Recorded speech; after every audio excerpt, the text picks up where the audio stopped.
देत्योरुपस्थे अनन्तमञ्जत्प्रसादस्य वाजकृष्णमञ्जत्ब्रह्मासक्तिभृता निराभज्यात् तन्नो मित्रो वरुणो मामहन्ता मदे नमो नारायणाय ॐ सूर्यनारायणाय साङ्गसप्रभारसं सवितृसूर्यनारायणप्रभुणे नमः साष्टाङ्ग नमस्कारान् समर्पयामि ॐ इन्द्रं मित्रं वरुणमग्निमा आहुर्धो नमो नारायणाय ॐ सूर्यनारायणाय साङ्गसप्रभारसं सवितृसूर्यनारायणप्रभुणे नमः साष्टाङ्ग नमस्कारान् समर्पयामि ॐ हंसत्सु दिशत्वसूरन्तरिक्ष सद्भोताभिदिशति ॐ सूर्यनारायणाय साङ्गसप्रभारसमेता सवितृसूर्यनारायण परब्रह्मणे नमः साष्टाङ्ग नमस्कारान् समर्पयामि ॐ जगद्गतो जयप्रभो కొవ్వూరు పట్టణంలోని టోల్గేట్ వద్ద వేంచేసి ఉన్న శ్రీ ప్రకృతి రావణ బ్రహ్మ శివాలయ క్షేత్రంలోని బ్రహ్మసూత్ర మల్లన్న సన్నిధిలో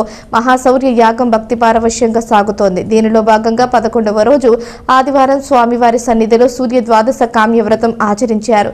ఈ సందర్భంగా సూర్య ఉపాసకులు విక్రమాదిత్య మాట్లాడుతూ ప్రకృతిని తన శక్తితో వికసింపజేస్తున్న సూర్య దేవతారాధన భక్తితో పాటు ఆరోగ్యాన్ని ప్రసాదిస్తుందని చెప్పారు.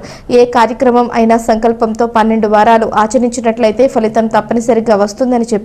ఆలయ నిర్వాహకులు అనపర్తి శివరామకృష్ణ శివసేవకులు ఈ కార్యక్రమాలను పర్యవేక్షించగా భక్తులు పాల్గొన్నారు. మనకి సంబంధించినటువంటి లౌకికమైనటువంటి కామ్యాన్ని నెరవేర్చుకోవడానికి 12 ఆదివారాల పాటు చేసుకునేటువంటి కామ్య వ్రతం కొవ్వూరు పట్టణాన్ని బ్రహ్మసూత్ర మల్లన్న ఆలయాన్ని ప్రామాణికంగా తీసుకుని ఇక్కడ ప్రారంభించడం జరిగింది. సూర్యనారాయణమూర్తికి సంబంధించినటువంటి సంఖ్యా ప్రధానమైనటువంటి యంత్రాన్ని మనం ఇక్కడ ప్రామాణికంగా తీసుకుంటాం. ఈ యంత్రాన్ని ప్రమాణంగా తీసుకుంటాం. సంఖ్యా ప్రధానమైనటువంటి యంత్రం ఇది మ్యాథమెటికల్ యంత్రం అంటారు. దీన్ని మనం ప్రమాణంగా తీసుకుని ఇందులో ఇవ్వబడినటువంటి బీజాక్షర మంత్రాన్ని 39 సార్లు సంఖ్యలు ఎటు నుంచి ఎటు కూడినా కూడా 39 వస్తుంది. ఇది గురుదేవులు శివ సుబ్రహ్మణ్యం గారు ఇచ్చినటువంటి యంత్రం. ఈ యంత్రాన్ని 12 వారాల పాటు ఒక తెల్లటి పేపర్ మీద పసుపుతో గడులు గీసుకుని పసుపుతోటే యంత్రాన్ని లిఖించి సంఖ్యలు లిఖించుకుని దీన్ని మనం గణపతి పూజ అయిపోయిన తర్వాత ఈ యంత్రానికి పూజ చేస్తూ సూర్య అష్టోత్తరం అలాగే ఆదిత్య హృదయ పారాయణం ఓం హ్రీం నమః అనే మంత్రాన్ని 39 సార్లు పారాయణం చేయడం.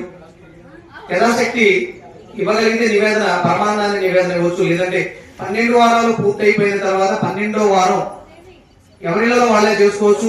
దేవాలయ ప్రాంగణాల్లో నదీ పరివాహక ప్రాంతాల్లో చేస్తే ఫలితం విశేషంగా ఉంటుంది, త్వరితంగా ఉంటుంది.